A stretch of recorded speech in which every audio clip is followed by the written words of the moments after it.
E a gente continua falando da situação dos rios de Alagoas. A repórter Italine Marques está ao vivo agora, lá na Defesa Civil do Estado. Italine, primeiramente, muito boa noite a você que chega agora para acompanhar aqui junto com a gente, né, a transmissão do Cidade. Boa noite a você que está na rua para deixar o povo de casa muito bem informado. Minha querida Italine, a situação é de alerta, né, em alguns municípios. Queria que você pudesse explicar agora para quem está em casa, por favor. Oi, Bia, boa noite a você, boa noite a todos. Ainda não tínhamos nos comunicado aqui ao vivo no Cidade AL hoje. Pois é, a situação é de alerta, o que já era esperado. Ontem a gente falou sobre esse assunto aqui no telejornal, né? O alerta amarelo que foi emitido pelo IMET. E hoje, por conta das fortes chuvas que caíram durante a madrugada, manhã, o dia inteiro de hoje, 2 rios transbordaram no estado. O rio Manguaba, que fica na cidade de Porto Calvo, e também o rio Santo Antônio, que fica na cidade de São Luís do Quitunde, os 2 municípios na região norte do estado de Alagoas. A única boa notícia até agora é que, até este momento, não há desabrigados ou desalojados. Por conta dessa situação, as pessoas que vivem ali no entorno, principalmente do rio Santo Antônio, fizeram aquele murinho alto, sabe, Bia? A gente já viu muito por aí, principalmente em locais à beira de rios. As pessoas fazem aquele murinho alto na porta para que a água não entre, porque já estão habituadas com essas situações de cheia e aí ficam resistentes em sair dessas residências. Porém, a situação é sim de alerta, porque deve continuar chovendo até amanhã. Sobre o assunto, a gente vai conversar agora com o Major Douglas Gomes, ele que é chefe do setor de alerta de desastres naturais da Defesa Civil do Estado de Alagoas e que está monitorando toda essa situação. Major, seja muito bem-vindo, boa noite para o senhor. Qual a situação agora? Esses 2 rios transbordaram, quanto acima da média prevista? É uma situação de fato preocupante? Boa noite a todos.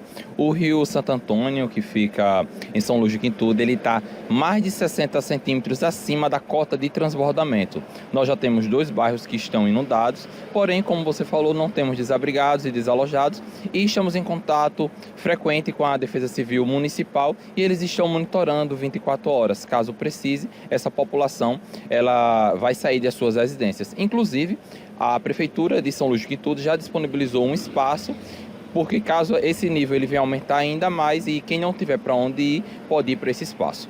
Com relação ao rio Manguaba, em Porto Calvo, ele está mais de 20 centímetros acima da cota de transbordamento e a tendência é que mesmo as chuvas tendo diminuído aí nas últimas horas, é que esse nível ainda venha a aumentar de forma gradativa, porque lá na nascente deles ainda, o que choveu pela manhã ainda está chegando agora. Então a situação fica um pouquinho preocupante nesses 2 locais.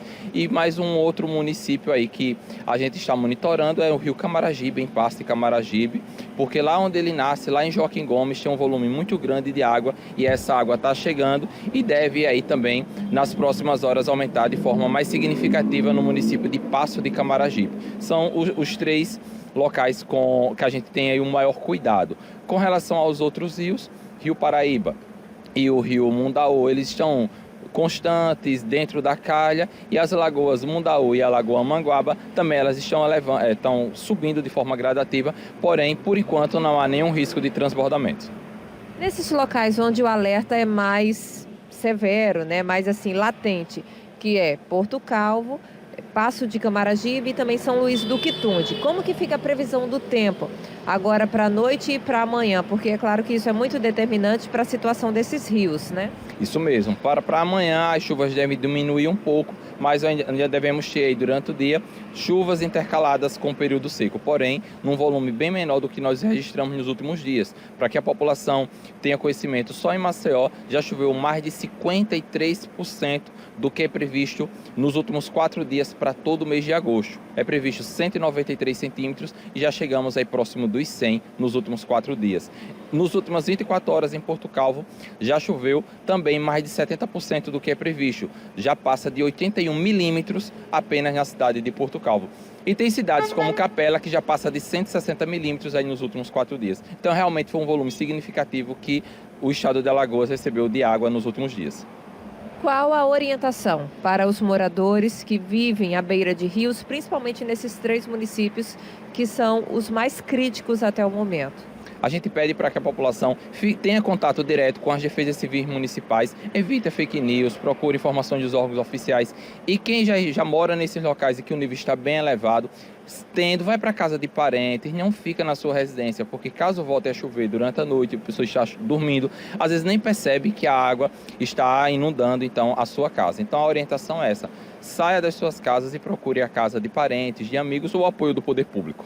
Major, uma previsão mais próxima, né, claro, porque a gente vai se preocupando aos poucos com os dias, mas assim, deve chover pelo menos até quando? Nessa intensidade? Já sabemos que amanhã vai chover. É a semana toda? Só para a gente ficar atento. Amanhã deve chover, mas de menor intensidade.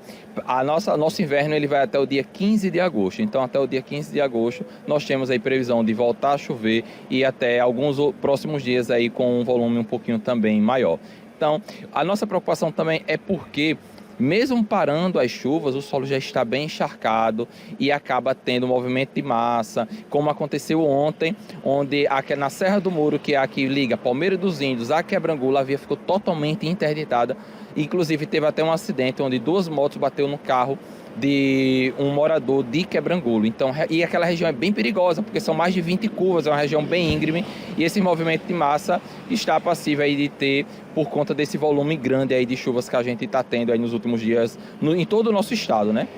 Além dessa questão do solo encharcado, tem essa questão geográfica também, que chove na nascente, embora não esteja chovendo no local ali da inundação, mas a água vem correndo e acaba se acumulando, né? Principalmente porque as nossas principais bacias, elas nascem em Pernambuco vem chovendo, então aqui para de chover, mas continuando chovendo em Pernambuco, o nível dos rios, eles continuam então a subir. Então a gente sofre 2 vezes.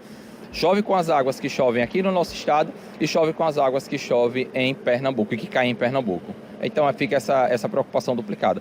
Porém, a população pode ficar tranquila que a Defesa Civil do Estado, juntamente com as defesas civis municipais, nós fazemos esse monitoramento 24 horas, diuturnamente, e qualquer informação a gente informa com antecedência para toda a população. Quais os telefones para contato da Defesa Civil? Liga no 199 ou procura a sua Defesa Civil do município, caso esse 199 é mais para a região metropolitana, e procura o seu coordenador municipal. Precisou de ajuda, pode contar com a gente. Perfeito. Muito obrigada, Major, pelas informações. Major Douglas Gomes, que chefia o setor de desastres naturais da Defesa Civil de Alagoas. Bia, lembrando que o telefone do Corpo de Bombeiros é 193 também. Além do 199 da Defesa Civil, tem 193 do Corpo de Bombeiros. A gente espera que ninguém precise, mas é claro que é muito interessante prevenir, né? Também ficar atento. Se o nível da água está subindo, a gente sabe que as pessoas têm essa resistência em sair das residências, mas havendo essa necessidade, é muito melhor sair e resguardar a própria vida e a vida dos familiares. Eu volto ao estúdio com você, Bia.